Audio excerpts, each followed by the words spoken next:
nous sommes des instituteurs. Et à l'origine, vous savez, nous n'avons pas fait d'études spéciales pour vous dire comment il faudrait orienter les enfants. Seulement, nous avons fait notre travail d'instituteurs.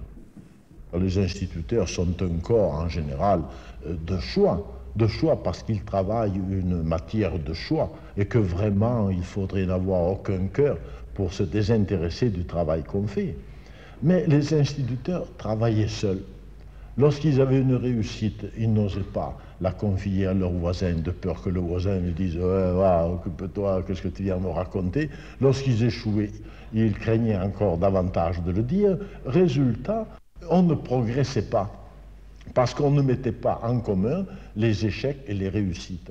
Et ce que nous apportons de nouveau dans la pédagogie, ce que nous avons réalisé peut-être de plus surprenant, c'est que nous avons constitué une coopérative d'instituteurs, techniciens, qui se réunissent, qui publient des journaux et des revues pour employer ma formule habituelle, pour verser dans le creuset coopératif toutes nos recherches, toutes nos trouvailles, nos échecs et nos réussites. Alors nous faisons progresser la pédagogie parce que nous avons ainsi mis en commun toutes nos recherches. Et nous avons, chemin faisant, reconsidéré bien des choses. Parce que vous savez, l'école, je crois que l'école suisse doit être un peu comme l'école française à ce point de vue. L'école vit sur des traditions qui datent d'au moins 300 ou 400 ans.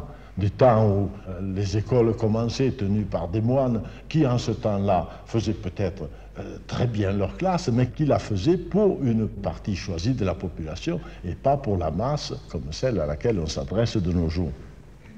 Nous vivons donc, l'école vit donc sur des traditions plus que centenaires, et ce sont ces traditions que nous avons senti la nécessité de bouleverser.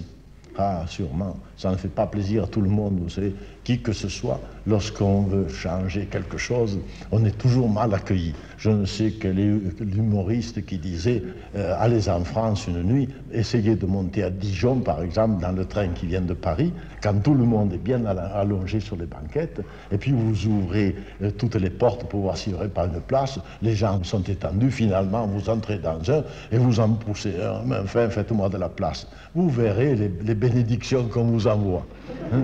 Du moment que vous dérangez quelqu'un, vous n'êtes jamais bien accueilli. Nous sommes de cela. Mais nous avons fait du travail. Et alors nous sommes amenés également à nous occuper de ce que deviendront les enfants que nous instruisons. C'est normal, c'est comme des parents, lorsqu'ils ont élevé leurs enfants, ils sont préoccupés de l'avenir de ces enfants. Nous faisons un travail, nous avons mal au cœur de penser que ce travail est perdu. Alors nous voulons savoir ce que deviendront ces enfants s'ils vont dans le second degré, et pour cela nous voudrions bien avoir l'appui du second degré qui nous manque totalement. Nous voudrions bien savoir ce que deviendront ces enfants lorsqu'ils entreront dans la production. Et alors se pose pour nous ce problème grave, justement, de la préparation professionnelle, ou en tout cas de l'entrée des enfants dans la production.